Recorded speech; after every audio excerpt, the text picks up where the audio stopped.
시청자 여러분 안녕하십니까? 캐스터 김준석입니다. 여러분 3대 0 정말 속이 뻥 뚫리는 시원한 스코어입니다. 하지만 오늘 저는 우리의 승리에 대한 기쁨보다는 조금 다른 이야기를 먼저 꺼내볼까 합니다. 바로 어젯밤 이곳 용인 미르 스타디움에서 펼쳐진 한 편의 비극에 대한 이야기입니다. 이름하여 몰락이라는 비극 말입니다. 자, 이 숫자를 한번 보시죠. 4,426명. 이것이 바로 어제 경기장을 찾은 총 관중수입니다. 하지만 정말 우리를 놀라게 하는, 아니 우리를 서글프게 하는 사실은 무엇인지 아십니까? 현장에 있던 모든 기자들이 마치 약속이라도 한 듯이 입을 모아 증언합니다. 오히려 중국 원정 팬들의 붉은 물결이 눈에 띄게 더 많았다고요. 그들은 수천 킬로미터를 날아왔습니다. 오직 자국 대표팀을 향한 믿음과 희망 그 하나만을 가슴에 품고서 말입니다. 그런데 90분 뒤 그들이 돌려받은 것은 과연 무엇이었습니까? 그 어떤 변명이나 설명조차 불가능한 0대3 완패. 여러분, 이것은 더 이상 단순한 축구 경기의 패배가 아닙니다. 이것은 90분 내내 자신들을 응원해준 가장 충성스러운 팬들 앞에서 펼쳐진 잔인한 심리적 고문이었습니다. 자, 경기 시작을 알리는 휘슬이 울렸던 바로 그 순간으로 한번 돌아가 보겠습니다. 그때 그라운드 위 공기가 어땠는지 기억하십니까? 오히려 압박감을 느껴야 할 쪽은 우리 선수들이 아니었나 싶을 정도였습니다. 분명 원정 경기였음에도 불구하고 중국 선수들은 마치 자신들의 안방에서 뛰는 듯한 모습이었죠. 경기장을 가득 메운 그들의 음원 함성과 요란한 복소리는 다른 모든 소리를 집어삼킬 듯 했습니다. 이것은 그야말로 하늘이 준 선물이었습니다. 원정팀이라면 그 어떤 강팀이라도 쉽게 누릴 수 없는 엄청난 심리적 우위이자 특권이었죠. 끈질기고 대등한 명승부를 만들어낼 수 있는 모든 완벽한 조건이 그들에게 갖춰져 있었던 겁니다. 그런데 말입니다, 여러분. 그들은 그토록 값지고 소중한 선물을 대체 어디에, 왜 내던져버린 것일까요?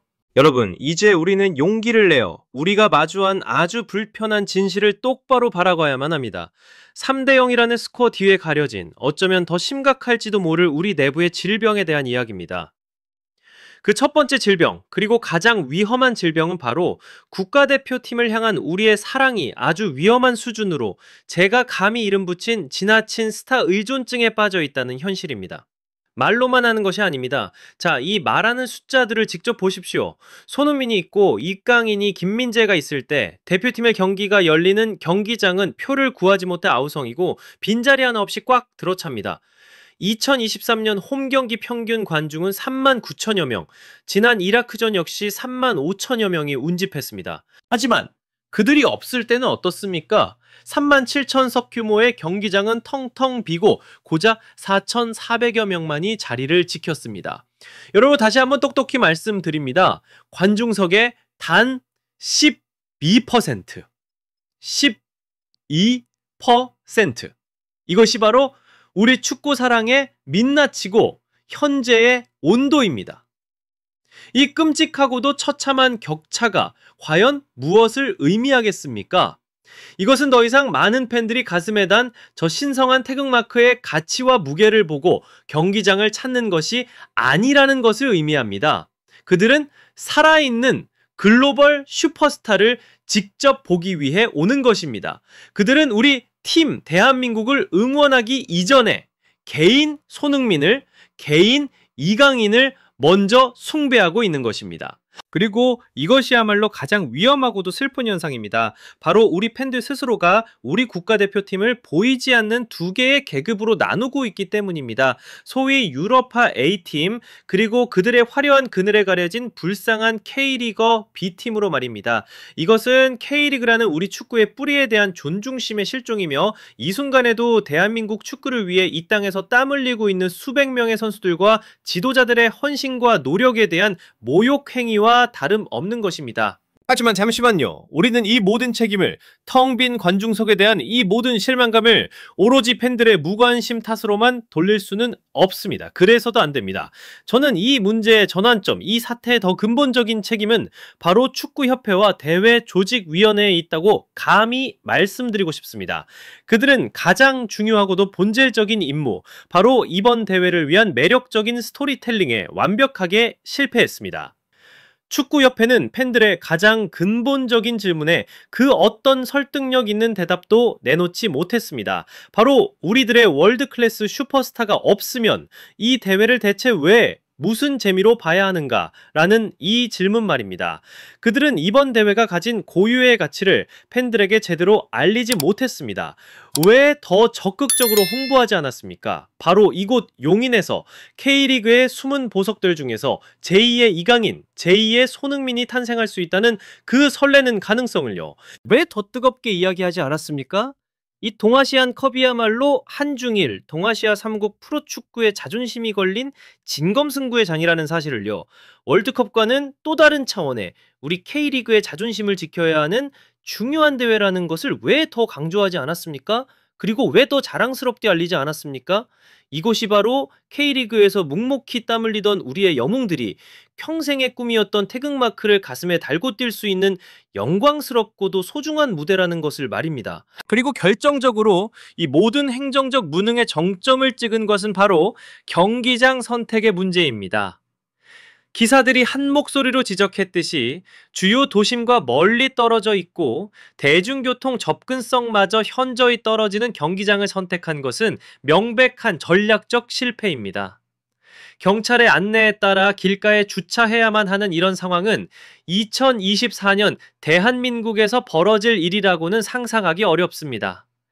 이 잘못된 선택은 팬들에게 은연중에 이런 메시지를 보낸 것과 같습니다. 이번 대회는 사실 그 정도까지 중요하지는 않습니다. 최고의 대우를 해줄 가치는 없습니다. 라고 말입니다. 결국 그들은 자기 자신들의 손으로 대회의 권위와 가치를 스스로 깎아내리고 만 것입니다. 대회 첫 휘슬이 울리기도 전에 말입니다. 그렇다면 지금 이 시점 우리 한국 축구가 진정으로 맞서 싸워야 할 적은 누구일까요? 중국입니까? 아니면 숙명의 라이벌 일본입니까? 아닙니다. 여러분, 절대 아닙니다. 가장 무섭고도 강력한 적은 바로 우리 내부에 있었습니다. 그 적의 정체는 바로 스타 선수 몇몇에만 목을 매는 기형적인 팬문화의 심각한 불균형, 그리고 그 불균형을 바로잡기는커녕 오히려 외면하고 방치하며 문제를 키워온 축구 행정가들의 깊은 무사 안일과 전략 부재입니다.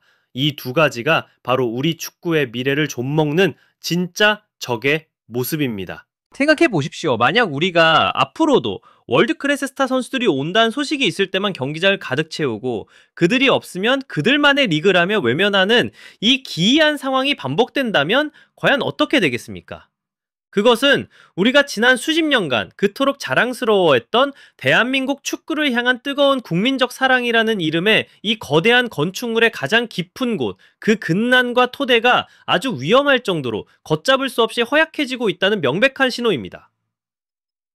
그러므로 4,426명이라는 이 숫자는 단순한 흥행 실패가 아닙니다.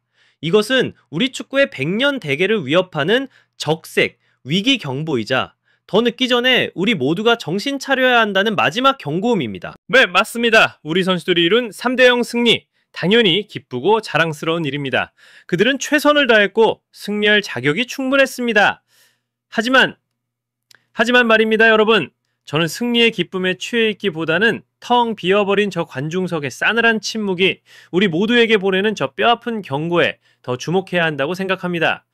오히려 그라운드 안에서의 패배보다 그라운드 밖의 이 무관심이 100배, 1000배는 더 무섭고 두려운 일입니다. 텅 빈 의자들은 우리에게 소리 없는 비명을 지르고 있습니다.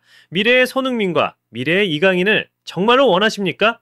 그렇다면 지금 당장 바로 이 순간부터 우리의 심장인 K리그 무대에서 이름도 빛도 없이 땀 흘리고 있는 선수들의 가치를 진심으로 존중하고 그들의 헌신적인 노력을 뜨겁게 응원하고 지지하는 법부터 다시 배워야만 한다고 말입니다. 만약 우리가 이 처절한 경고를 끝까지 무시한다면 결국 우리 손에 남는 것은 무엇이겠습니까? 바로 두 개의 얼굴을 가진 기형적인 국가대표팀일 뿐입니다. 세계적인 스포트라이트를 받는 영광스러운 초대받은 팀과 철저히 무시당하고 외면당하며 쓸쓸히 잊혀지는 초대받지 못한 팀, 그리고 그것이야말로 월드컵 4강 신화를 자랑스러워하는 우리 한국 축구 전체에 있어 너무나도 슬프고 진정으로 부끄러운 자화상이 될 것입니다. 이론을 말씀드리겠습니다, 여러분. 4,426명이라는 이 숫자는 단순히 궂은 날씨나 불편한 교통 탓이 결코 아닙니다. 그것은 우리 한국 축구의 뿌리가 얼마나 심각하게 흔들리고 있는지를 보여주는 하나의 증상일 뿐입니다.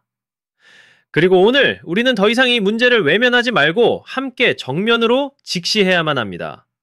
대한민국 축구의 미래는 그 어떤 위대한 스타 선수나 축구협회의 손이 아닌 바로 오늘 이 방송을 보고 계신 우리 모두의 손에 달려있기 때문입니다. 전화해주셔서 진심으로 감사합니다. 그렇다면 스타 선수들이 없는 국내 리그와 대표팀 경기에 대한 우리들의 식어버린 사랑을 다시 뜨겁게 데울 수 있는 현실적인 해결책은 무엇이라고 생각하십니까? 여러분들의 소중하고 지혜로운 의견을 아래 댓글로 자유롭게 남겨주십시오.